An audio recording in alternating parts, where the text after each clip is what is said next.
Hi, my name is Belle. I like to share different videos about different things I'm interested in. I'm going to do some cards in a little while today, but to start with, I wanted to do some insights about the books I've been reading recently. If you hear a little bit of noise in the background, I think they're doing some painting next door. Okay, so let me show you all the books real quick and then I'll go into more depth. So the first book is Evolution of the Spirit by Walter D. Pullen. The second book is Angelic Sigils, Keys, and Calls by Ben Woodcroft. The third book is Opening the Akashic Records by Maureen J. St. Germain. And fourth book is Rituals for Every Day. This is by Nadia Naren and Katya Naren Phillips. So Evolution of the Spirit. It's really interesting. I've been kind of toying with the idea, or I've been considering how I feel about different spiritual paths and the way that people approach them. And usually I want something that's very broad. I don't want any details. I want to be able to be creative on the spiritual path. But then sometimes I feel like I want to balance that out with a little bit of order. So what I really like about this book, Evolution of the Spirit, is that he gives this total overview of everything that is important to spirituality in his experience. For instance, the part I've read so far is about all the different dimensions.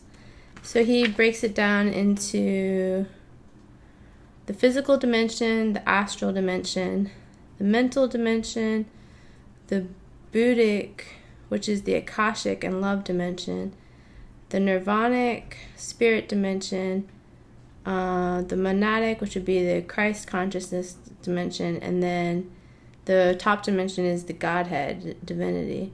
So, I don't know, it's just really useful because I guess, as people are astral projecting, they might come into contact with different dimensions, and so I feel like this is a great book for getting an overview, so you have some kind of way of getting your bearings.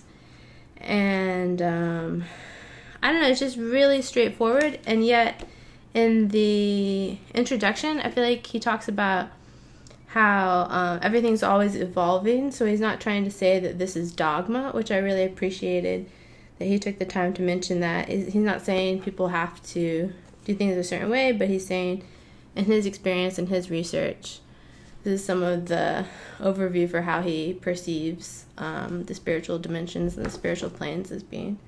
So anyways, that's really cool. I really want to read this more. Obviously I'm just starting. I think I've only read the first chapter, but for instance, let me just mention one more thing. So he has this part that's about how you would conceptualize, so we're on the third dimension, physical, but then how would you conceptualize the fifth dimension, the sixth dimension, the seventh dimension? And he has this way of trying to imagine what it might be like in terms of sacred geometry or just geometry. Anyway, super, super interesting. If anyone's interested in an overview of spiritual planes, I really recommend this. The next book is Angelic Sigils, Keys, and Calls by Ben Woodcroft. Okay, so this is really cool. I know sometimes people are worried about having the right amount of protection and having, as they delve into intuition and the spiritual realms, they're okay, I want to be ready to, have a sense of being confident.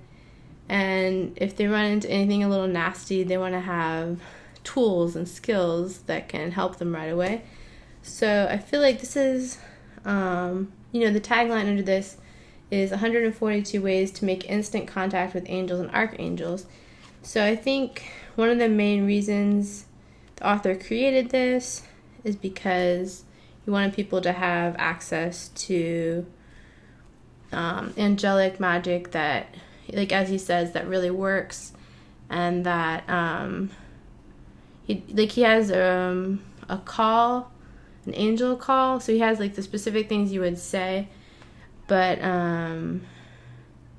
he wants to make it not so complex that you don't want to use it, or that you would be like intimidated to approach it. But he also says like to be sincere, and to make sure you want what you want, or that you're asking for the right thing, or your intention is clear. So, and the fun thing to me is that it actually has the actual sigils for all these different angels. Like most of the angels I've never heard of, because it's kind of obscure.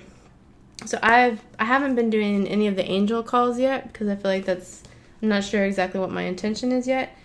However, I have been informally like getting a pad of paper and drawing out the sigils, just to kind of get a sense of the energy, and to just because it's like so amazingly fun to me, like it's still in a respectful way, but just really fun. It's kind of like I don't know, like a real version of something that's kind of, obviously magical, but I don't know. I recommend this if you're interested in that kind of magic. If you're interested in, I don't know, like some people get really uptight about being protected. So if you're at all like someone who worries about spiritual protection, I would definitely recommend this book, because I think it's going to make things more straightforward and less foggy. Okay. The next book is Opening the Akashic Records. And this is a really good guide to opening the Akashic Records. I think if you want to get into it even more, I think she offers trainings. But I think you're supposed to be able to take some practice steps with this book too. So like I said with the first book, I've been kind of up in the air about how I feel about what my exact spiritual path is, because there's a lot of things I like from different paths, and I want to have a balance between open-ended creativity and a little bit of structure that's helpful. The balance between like the known and the unknown, or like order and just open creativity. So I don't know, I like the idea of the Akashic Records is appealing to me on one hand, and not as appealing to me on the other hand, because I feel like in the best sense, there's so much we could learn from the Akashic Records, because in theory, it's a subtle energy record of everything that happens, and even in the future, like any possible futures that could happen. So I think, within my belief system, I think that is possible, that there could be something like the Akashic Records. And I think it could be really helpful to people if they have the right approach to it, and they're not trying to seek like every single answer, but there's something that can help them and assist them without taking over, which I think is like the intention of the Akashic Records. Anyway, I don't think they're trying to be heavy-handed or anything like that. But I'm not sure how I feel about a strict sense of like the divine having to be in a certain format or something. So I don't know if that makes sense, but I'm just trying to say, I don't know if my belief system ultimately will include the Akashic Records or not. But if it does, I'm really interested in them. So that's literally how I feel. It's really almost conflicted, but I've gotten a little bit of an introduction to the Akashic Records through someone else's book, and I was doing this prayer, and I did get a little bit of like what would be claircognizant. I got some mild information intuitively. I think to work with the Akashic Records, you'd probably have to get into a really good practice where you're really comfortable with it before you could actually do readings that were clear for yourself and others.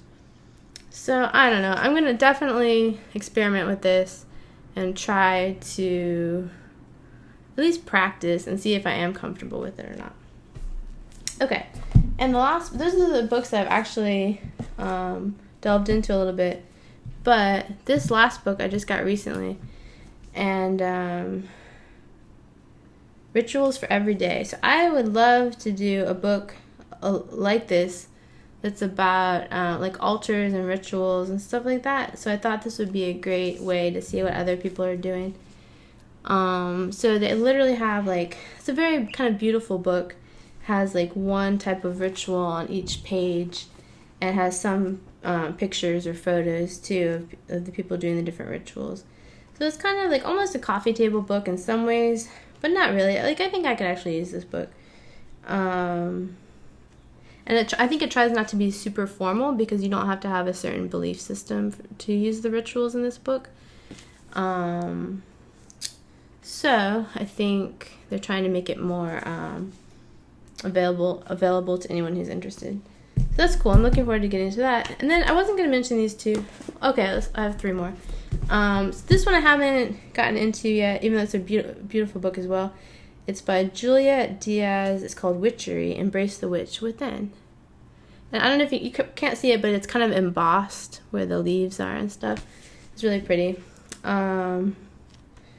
So, I don't know, I have so much to get into. You can see the books in the background too, so obviously I need like to kind of get a little bit of organization for what I'm going to be reading. But this seems like really good ideas in here. This is going to be a lot of fun. And then, okay, these two, there's this app on my phone that I got a subscription to. It's called like Scribed or something like that. And they have so much audiobooks and books and like documents and stuff like that. And it was really fun. So when I was looking up something on Scribed, I came across this like occult poetry, which I thought was really cool. So I haven't read these yet, but I just got them recently. The first book is called Spells, 21st Century Occult Poetry. I think it's going to be really fun. It's going to be awesome. I like that sense of like the literary world and the magical world having some meeting in the middle, having some crossover. So that's really cool. And then yeah, so that's gonna be great. I'm not gonna read right now. That would be kind of distracting. But then this other one, I think, somehow related to this book. I don't know if it's an author that's featured in this book as well, but it's Ideal Suggestions, Essays in Divinatory Poetics by Soleil Satterstrom. And I'm not sure if I got the wrong idea about this book, because it might just be literary poetry, and maybe it was just offered. Like, I was just looking around, and maybe it was just the poetry thing that was the connection, and I thought this was occult poetry too. But I haven't read them yet, so I'm not sure. It's hard to say, literally. So I'll have to read and get back to you about that. Anyway, thank you so much for tuning in. Hope you got some ideas for some books for your spiritual path. The number 1 book I would recommend is Evolution of the Spirit. This book is amazing. If you're at all like confused about the different dimensions and planes of consciousness, or like you're just getting into spirituality and you're like, I need a map or an overview, I really recommend Evolution of the Spirit by Walter Pullen. It's really good. Anyway, thanks so much for tuning in, and I will see you next time.